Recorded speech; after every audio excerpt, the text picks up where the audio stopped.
नमस्कार, जन उत्तराखंड बुलेटिन में आप सभी का स्वागत है और आपके साथ मैं जुड़ी हूं लीजा। खबरों पर बात करेंगे, लेकिन उससे पहले शुरुआत करेंगे हेडलाइंस के साथ।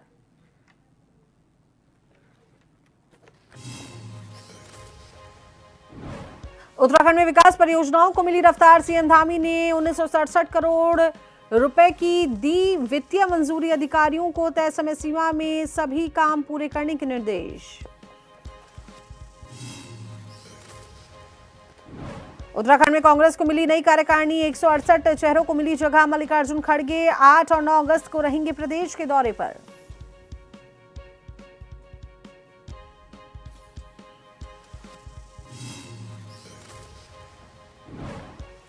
देहरादून में एसआईआर अभियान का डीएम डॉक्टर आशीष चौहान ने किया निरीक्षण। विशेष शिविरों की व्यवस्थाओं और बीएलओ के कामों का लिया जायजा। दावे और आपत्तियों के निस्तारण के निर्देश।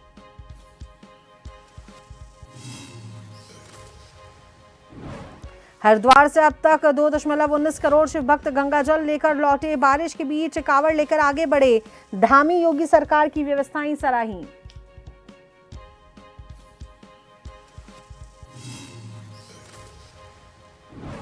उत्तराखंड में भारी बारिश और भूस्खलन। मुख्यमंत्री धामी ने बचाव कर्मियों को सतर्क रहने के दिए निर्देश। अनावश्यक यात्रा से बचने की दी सलाह।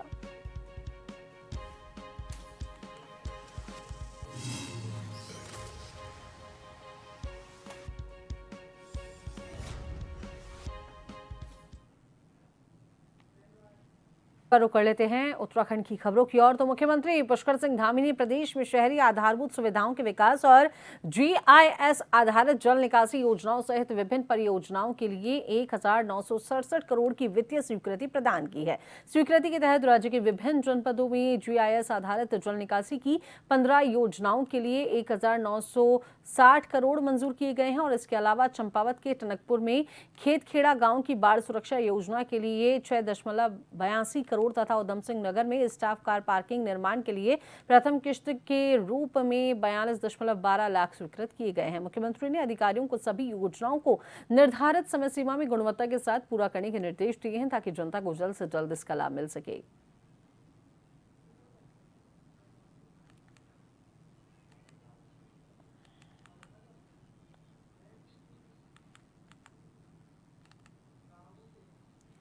उत्तराखंड में लगातार हो रही बारिश और भूस्खलन की घटनाओं के बीच राज्य सरकार पूरी तरीके से सतर्क है। मुख्यमंत्री पुष्कर सिंह धामी ने बताया है कि देहरादून, उत्तरकाशी, पिथौरागढ़, रुद्रप्रयाग और चमोली समेत कई जिलों में भारी बारिश दर्ज की गई है, जिससे नदियों का जलस्तर बढ़ा है। कई स्थानों पर सड़कें बाधित हुई हैं। प्रशासन हालात के अनुसार चारधाम यात्रा को जरूरत पड़ने पर अस्थायी रूप से रोककर यात्रियों को समय समय पर सूचना दे रहा है। मुख्यमंत्री ने कहा कि सरकार की सर्वोच्च प्राथमिकता यात्रियों की सुरक्षा है।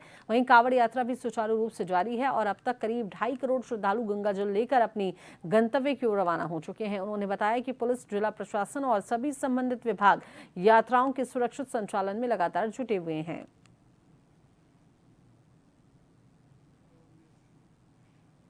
पिछले 2-3 दिनों से काफ़ी अलर्ट रहा है। जगह जगह पर देहरादून है, उत्तरकाशी है और पिथौरागढ़ जनपद में, इधर रुद्रप्रयाग और चमोली में बारिश हुई है। अन्य जगह पर भी, अन्य जनपदों में भी बारिश हो रही है।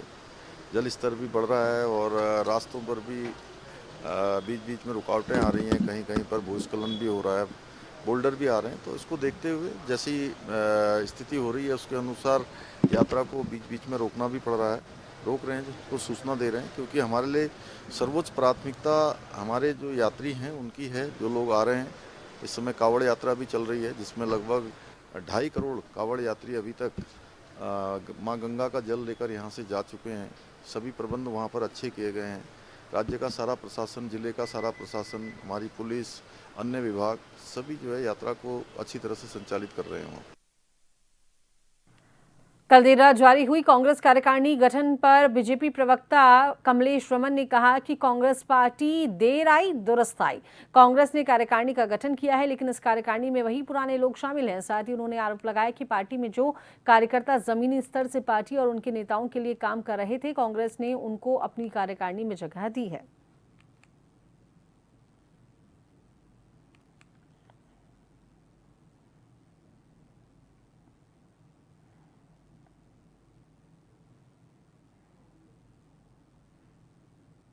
होता पहाड़ निकली चुईया। देर आए दुरुस्त आए, कुंभकर्ण की नींद जो कांग्रेस की खुली है। क्या है उस जंबो कार्यकारिणी में? कहीं दूर दूर तक ऐसा नजर नहीं आता कि उसमें कार्यकर्ताओं को समाहित किया गया हो, या जो लोग बरसों बरसों तक कांग्रेस की दरी बिछा रहे थे, कांग्रेस की कुर्सियां लगा रहे थे, उनके बच्चों के नारे लगा रहे थे, क्या ऐसे लोगों को उस लिस्ट में कहीं शामिल किया है कांग्रेस ने? इतने दिनों का इंतजार करके, 4 से 5 साल का इंतजार करके निकला भी तो क्या? वही लोग, वही चेहरे जो कांग्रेस भवन के इर्द गिर्द घूमने वाले चेहरे हैं, वही उस कार्यकारिणी में नजर आ रहे हैं। तो ये लगता है कि कांग्रेस के पास ना ही तो नए चेहरे दिखाई पड़ते हैं और ना ही वो पुरानों को तवज्जो देना चाहते हैं।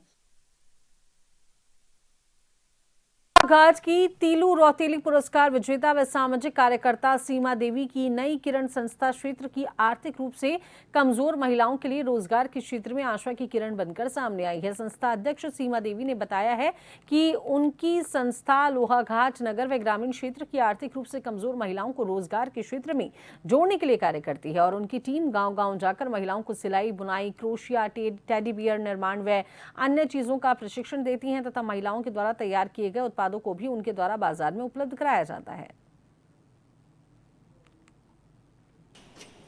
हमारी संस्था नई किरण सोसाइटी, हमारा यही मकसद रहता है कि हम गांव-गांव जाके हर पिछड़े वर्ग की महिला को हम निःशुल्क प्रशिक्षण दे करके, और महिलाओं को हम जो भी वो लोग बनाते हैं उनसे आइटम खरीद के हम मार्केटिंग की व्यवस्था हम खुद ही कर देते हैं, जिससे कि महिलाओं को रोजगार के लिए ना भटकना पड़े। जी, क्रोशिया का प्रशिक्षण अभी हमारा चल रहा है, 21 दिवसीय प्रशिक्षण, और हमारी तरफ से सभी तरह के प्रशिक्षण करवाए जाते हैं, जैसे कि ब्यूटी पार्लर, सिलाई, क्रोशिया, हैंडक्राफ्ट का, और टॉयज बनाना, खिलौने बनाना। यहाँ भी महिलाओं ने बहुत अच्छा काम किया है। नई किरण सोसाइटी के माध्यम से सीमा मैम और आकांक्षा मैम ने हमें काफ़ी कुछ सिखाया है, निःशुल्क दिया गया है। इसमें ऊन भी फ्री, और काफ़ी ये महिलाएं आप देख सकते हैं, बहुत सारी महिलाएं हैं, इनको काफ़ी कुछ सिखाया है हमने। ये देखिए, देख सकते हैं आप, टॉयज, ये मफलर, ये हमने अपने हाथ से बनाया है, और इस काफ़ी अच्छा, मतलब हमें यहाँ आके बहुत अच्छा लगा, और आगे को भी अगर हमें ऐसा कुछ, हाँ ये देखिए कोट पर्स, ये खुद हमने अपने हाथों से बनाया और यहीं आके सीखा है हमने। इसके बारे में हम पहले ऐसे कुछ जानते नहीं थे। नई किरण सोसाइटी नाम से एक प्रशिक्षण जो है हमारे क्षेत्र में सीमा मैम द्वारा और आकांक्षा मैम द्वारा कराया गया था, जिसमें हमें बहुत सारे जो है क्रोशिया से चीज़ें बनानी सिखाई गई, जिसमें हमें पहले बिल्कुल नहीं आता था। इनके मैम के सहयोग द्वारा हमें बहुत सारी चीज़ें जो हैं सीखने को मिली, जिनमें से हमने बहुत सारी चीज़ें बनाई हैं, जैसे ये रहा हारपोस रहा, और महिलाएँ जिन्हें अक्सर ज़्यादातर महिलाएँ जो कॉस्मेटिक यूज़ करती हैं, गजरा बालों में लगाने के लिए, और ये हैंडमेड पर्स। धन्यवाद।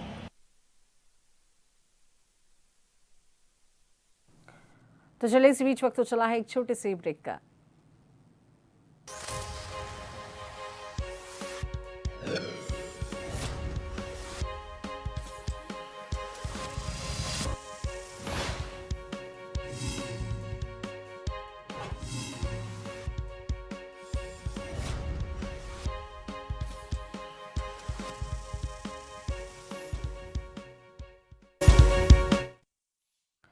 ब्रेक के बाद स्वागत है। खबरों के सिलसिले को आगे बढ़ाएंगे, लेकिन उससे पहले इस वक्त की बड़ी खबर आपको बताने जा रहे हैं, जहां पर धामी कैबिनेट में 15 प्रस्तावों को मंजूरी मिल चुकी है। 15 प्रस्तावों पर इस पे मुहर लग चुकी है।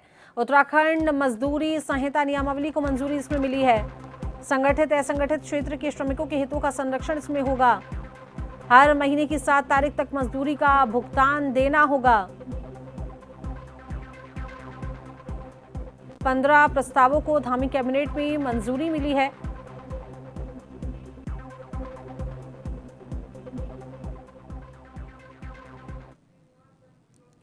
तो वहीं खबर पर विस्तार से जानकारी साझा करने के लिए हमारे साथ उत्तराखंड से bureau chief Srinivas Pant phone line पर जुड़े हैं। श्रीनिवास जी, क्या कुछ आज की इस कैबिनेट की बैठक में क्या कुछ अहम फैसले हुए हैं, किन प्रस्तावों पर मुहर लगी है, क्या कुछ अपडेट है?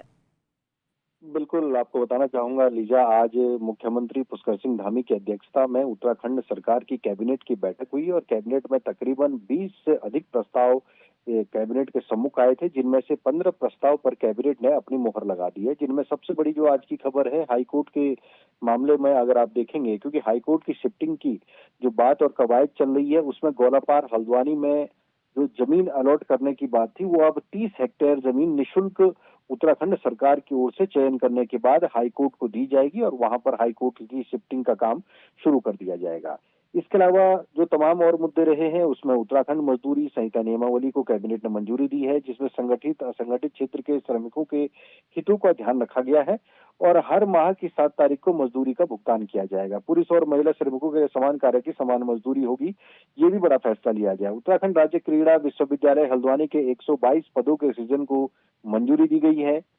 वहीं उत्तराखंड सहकारी समिति नियमावली के तहत अब कुष्ठ रोग से जो पीड़ित व्यक्ति होगा वो अब सदस्य बन सकता है। इसके अलावा गंगा एक्सप्रेसवे के मेरठ से हरिद्वार तक विस्तार के तहत यूपी से समझौता किया जाएगा, उसके लिए पूरी तैयारी और प्रक्रिया शुरू कर दी गई है। उत्तराखंड औद्योगिक नियमावली को मंजूरी दी गई है। नियोजक और कर्मकार के संबंध में बेहतर जो शिकायतों का पुलिंदा था उस पर त्वरित समाधान किया जाएगा और शिकायत समिति के सदस्य के चयन की प्रक्रिया स्पष्ट की गई है। यानी अब वन विकास निगम सेवा जो संशोधन नियमावली है उसको मंजूरी दी गई है। स्केलर के लिए 100 अंकों की परीक्षा की जाएगी। ये कैबिनेट के निर्णय में आज बड़ा फैसला लिया गया है और इसके अलावा गोपालन योजना को सामान्य वर्ग को लाभान्वित करने के मकसद से सब्सिडी देने के प्रस्ताव को मंजूरी दी गई है, जिसमें गाय और भैंस की खरीद प्रक्रिया को आगे बढ़ाया जाएगा। इसके अलावा इको टूरिज्म को बढ़ावा देने के लिए वन क्षेत्रों में पैदा होने वाली जड़ी बूटियों को मुख्य सचिव की अध्यक्षता में जो उच्चाधिकार प्राप्त एक समिति होगी, वो समिति उसका संशोधन कर पाएगी और उसके बाद ही उसको आगे बढ़ाया जाएगा। कुल मिलाकर के उत्तराखंड सरकार के आज की कैबिनेट की बैठक में 15 प्रस्ताव पर मोहर लगी है। तकरीबन 20 प्रस्ताव आए थे, जिनमें से 3 प्रस्ताव वापस भेजे गए हैं और 2 प्रस्ताव को पोस्टपोन किया गया है। जी, बहुत बहुत शुक्रिया श्रीनिवास जी तमाम जानकारी साझा करने के लिए, जुड़ने के लिए।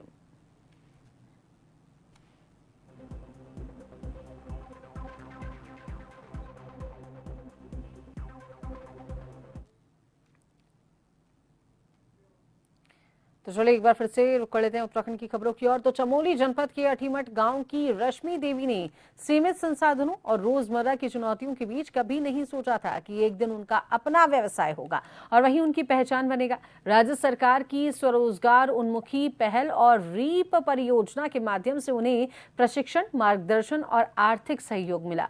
रश्मि देवी ने इस अवसर को केवल सहायता नहीं बल्कि अपने भविष्य की नई शुरुआत उन्होंने बताया है। का नाम है पांडेश्वरी और मेरे समूह का नाम है जय सिद्धनाथ सहायता समूह। मैं इसमें एक सदस्य हूँ। मुझे आजीविका बढ़ाने के लिए ग्रामोन्नयन लीग परियोजना द्वारा जो कि मैंने 1.5 लाख का लोनिंग करवाया था और 75,000 मुझे इसमें सहयोग धन राशि प्राप्त हुई थी। वर्तमान में मैं इस ढाबे से 25 से 30,000 के बीच मासिक आय है मेरी। मैं माननीय मुख्यमंत्री और रीप परियोजना का धन्यवाद करना चाहती हूँ।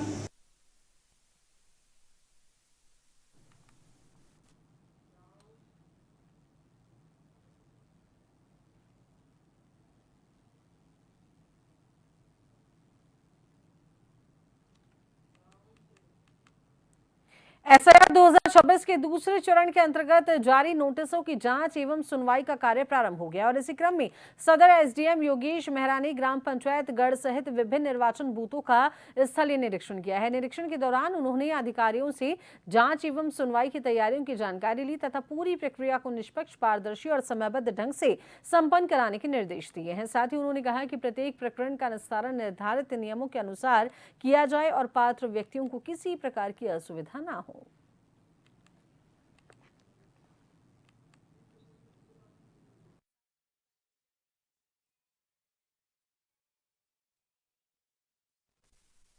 वर्तमान में एसआईआर चल रहा है और 27 ज्वालापुर और 35 हरिद्वार ग्रामीण को मैं जो बतौर ईआरओ में उसको देख रहा हूँ। आज इसी क्रम में जो सुनवाई के लिए विभिन्न जो मध्य स्थल हैं वहाँ पे जो सुनवाई की जा रही है उसका एक स्थलीय निरीक्षण भी हमारे द्वारा किया जा रहा है और यदि ईआरओ को और बीएलओ को कोई समस्या है तो प्रयास किया जा रहा है कि मौके पर उसका समाधान भी किया जाए। और इसी क्रम में जो दस्तावेज से संबंधित जो लोगों की क्वेरी है कि किस तरह की विसंगति में या नो मैपिंग की स्थिति में किस तरह का दस्तावेज हमें लगाना है। सुपरवाइजर को, बीएलओ को और एआरओ को बताया गया है कि सबसे पहले उनका जो है वो डाउट अगर किसी के मन में है कि मुझे 1 डॉक्यूमेंट लगाना है कि 2 लगाना है, वो सब चीज़ें पहले उसको क्लियर करे और उसके बाद उसको दस्तावेज प्रस्तुत करने का पूरा जो है वो अवसर प्रदान करते हुए सुनवाई के बाद उसका फिर सम्यक रूप से उसका निस्तारण करें। कुछ लोग ऐसे भी डिपेंड करता है कि जो केस है वो नो मैपिंग से संबंधित है या विसंगति से संबंधित है, तो उसमें जो माननीय निर्वाचन आयोग के द्वारा निर्धारित किए गए जो दस्तावेज हैं, दस्तावेजों की चेकलिस्ट है, तो उसके अनुक्रम में उनको कोई ना कोई दस्तावेज वहाँ पे ऐसा देना पड़ेगा जिसके माध्यम से फिर जो उसका जिस तरह का विसंगति या नो मैपिंग का केस की दशा में नो मैपिंग, वो उसका निस्तारण किया। विद्युत विभाग सालदे, भिकियासैंण और मानसी क्षेत्र के 21 गांवों में बिजली व्यवस्था सुधारने के लिए विद्युत विभाग विशेष अभियान शुरू करेगा। अभियान के तहत बिजली लाइनों के पास पेड़ों की शाखाओं की लॉपिंग चॉपिंग की जाएगी और साथ ही ढीले तारों को कसकर बिजली आपूर्ति को सुरक्षित और सुचारू बनाया जाएगा। बिजली विभाग के अधिशासी अभियंता राजेश कुमार ने बताया है कि क्षेत्र के विभिन्न गांवों से लगातार शिकायतें मिल रही थी कि बिजली लाइनों के पास पेड़ों की शाखाएं आ जाने और तारों के ढीले होने के कारण बार बार फॉल्ट की समस्या उत्पन्न हो रही है और इसी को देखते हुए विभाग ने विशेष अभियान चलाने की कार्य योजना तैयार की है।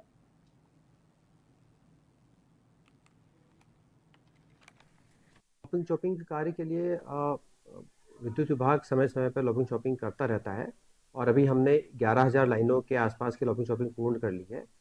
अब एलटी लाइनों की जो गांव में ट्रांसफार्मर लगे होते हैं उनके जो एलटी लाइन होती है वो कार्य प्रारंभ कराया जा रहा है। तो अगर पास भिकियासैंण के 5-6 गांव हैं, सालदे के 7-8 गांव हैं, मासी के 2-3 गांव हैं और सल्ट क्षेत्र के भी 4-5 गांव हैं। इन गाँवों में चिन्हित कर लिया गया है, इसका शेड्यूल बना लिया गया है और इनमें लॉपिंग शॉपिंग कराई जाएगी और इसको अखबारों में भी पब्लिश किया जाएगा जिससे आम जनता को ये सूचना रहे कि उनके क्षेत्र में लॉपिंग का कार्य और विद्युत तारों को टाइट करने का कार्य कब किया जा रहा है।